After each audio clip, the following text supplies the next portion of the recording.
रामपुरम नामक एक गांव में शरभैया नामक एक किसान रहता था। शरभैया, उसकी पत्नी शकुंतला, बेटा सुकुमार और बहू श्रीदेवी के साथ एक ही घर में रहते थे। जितना अच्छा शरभैया था, उतनी ही बुरी उसकी बीवी शकुंतला थी। वो हमेशा सबके साथ छोटे छोटे चीजों पे लड़ाई करती थी।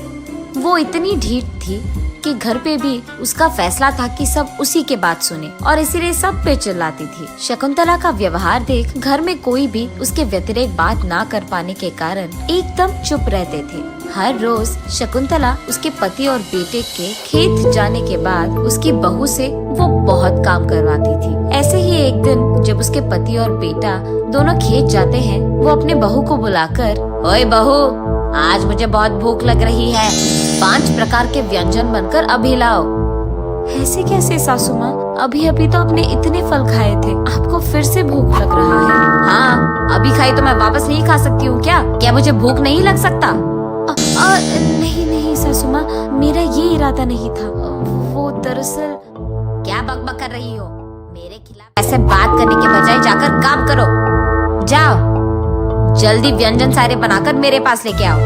अभी के अभी 5 प्रकार के व्यंजन मैं कहाँ से बनाऊंगी सासू माँ? उस सब के बारे में सोचना मेरा काम नहीं है। हाय भगवान, अब तुम ही बचाओगे मुझे। ये कहकर वो जल्दी जल्दी वहाँ से निकलकर खाना पकाना शुरू करती है। खाना पकाने के कुछ ही देर बाद शकुंतला जोर जोर से चिल्लाने लगती है। क्या हुआ बहू, इतनी देर लगा रही हो? खाना जल्दी लेकर आओ, मुझे बहुत भूख लग रहा है। जी सासू माँ, आ रही हूँ। ये कहकर वो आधा पका हुआ व्यंजन को लेकर उसके सासू माँ के पास जाती है। कामते हुए उनको देती है। उसका स्वाद चखकर उसकी सासू माँ प्लेट को श्रीदेवी के मुंह पर फेंकती है। एक काम तो ठीक से आता ही नहीं, जाओ यहाँ से। आज जो भी नौकरों का काम है वो तुम करोगी, वही तुम्हारी सजा है। ऐसे गुस्से में बोलती है और श्रीदेवी रोते हुए वहाँ से जाकर घर साफ करके, खाना पकाकर, बर्तन साफ करती है। थकान के कारण उसे बहुत भूख लगती है। रसोई घर में जाकर जैसे ही खाने लगती है, शकुंतला वहाँ आकर, ए, क्या कर रही हो? ऐसे चिल्ला।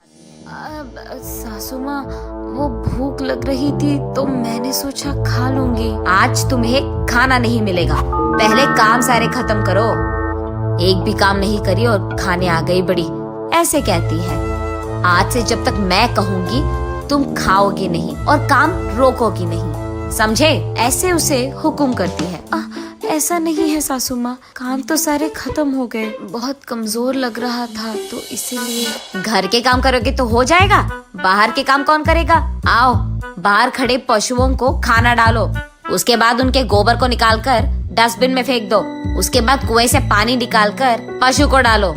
ये सारे काम देकर शकुंतला वही खड़ी रहती है। शकुंतला के कहे सारे काम करने के बाद श्रीदेवी शकुंतला के पास जाकर दुख में बोलती है, आपके कहे सारे काम खत्म कर दिया है मैंने सासू माँ। हाँ, सारे काम कहाँ खत्म किए तुमने? जाओ, जाकर खेत में उन दोनों को खाना देकर आओ, ऐसे कहती है। ये सुनकर श्रीदेवी दुख में, ठीक है सासू माँ, ऐसे कहकर खेत में काम कर रहे उसके पति और ससुर के पास जाती है। उन दोनों को खाना परोसकर उनका खाना खत्म होने तक वो वही इंतजार करती है। उनके खाने के बाद उनके प्लेट्स को लेकर वो वापस घर चलती है। रास्ते में उसे एक बड़े पेड़ के नीचे मौजूद एक बेंच पर एक गुड़िया नजर आती है। उसे देख श्रीदेवी उस गुड़िया के पास जाकर उसे अपने गोद में बिठाती है।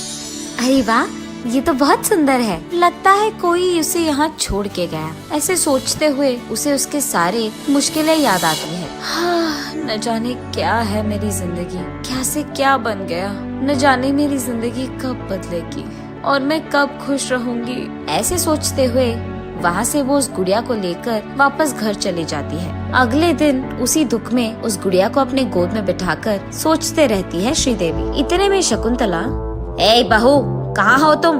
आज भी मैंने नौकरों का आने से मना कर दिया, इसीलिए आज भी तुम ही को सारे काम करना पड़ेगा। कहाँ मरी बैठी हो तुम? ये सुनकर शरभैया, क्या बहू से काम करवा रही हो? तुम पागल हो गई हो क्या?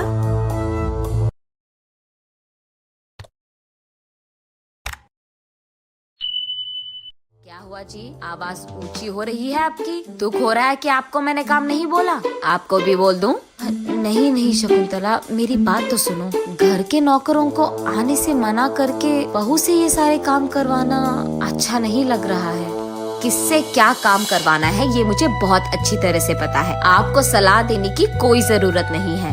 जाओ, जाकर खेती करो, वरना चुपचाप यही बैठ जाओ, ऐसे कहती है। उसकी बातों के व्यतिरिक्त बात ना कर पाने के कारण शरभैया चुपचाप वही बैठ जाता है। इतने में गुड़िया को लेकर श्रीदेवी वहाँ आती है। क्या हुआ सासू माँ, आपने बुलाया? ऐसे कहती है। घर के सारे काम छोड़कर ऐश कर रही हो? मेरे सारे काम अगर ये करेगी ना तब पता चलेगा इसको कि कितना मुश्किल है, ऐसे श्रीदेवी मन में सोचती है। और बस उसके हाथ में मौजूद गुड़िया धीरे से रोशन करती है। ये क्या, ये कहाँ की रोशनी है? ऐसे उसे देखते ही रहती है कि इतने में उसके सामने बैठी शकुंतला कुर्सी से उठकर घर साफ करके पशु को खाना देकर बर्तन साफ करती है, खाना पका के।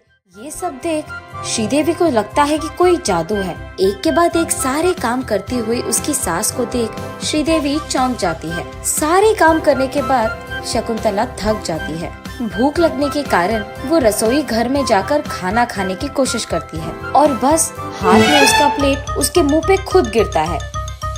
इस सब जादू को देख, अरे बहू, कहाँ हो तुम? जो काम मैंने तुमको दिया है वो सारे तो मैं ही कर रही हूँ। ये कौन सी माया है? क्या कर दिया तूने चुड़ैल? ऐसे कहती है। मैंने कुछ नहीं किया सासू माँ, लेकिन अंदर ही अंदर वो बहुत खुश होती है और उसे समझ में आता है कि शायद ये सब उस जादुई गुड़िया का ही काम है। उसके बाद शकुंतला आकर कुर्सी में बैठ जाती है। अरे बहू, थोड़ा पैर तो दबा दो, ऐसे कहती है। और बस तुरंत श्रीदेवी कुर्सी में बैठी रहती है और शकुंतला खुद जाकर उसके पाँव दबाने लगती है। हाय भगवान, ये कौन सी माया है? जो काम मैं तुझे बोल रही हूँ वो तो मैं खुद कर रही हूँ बहू। पता नहीं सासू माँ, मैं तो कुछ नहीं कर रही हूँ, ये सब तो मुझे भी माया लग रहा है, ऐसे वो मन में हंसते हुए बोलती है। ये सब देख शरभैया सोचता है, हाँ भगवान का शुक्र है, इसे सबक तो सिखाया किसी ने। ये सोचकर जोर से हंसता है।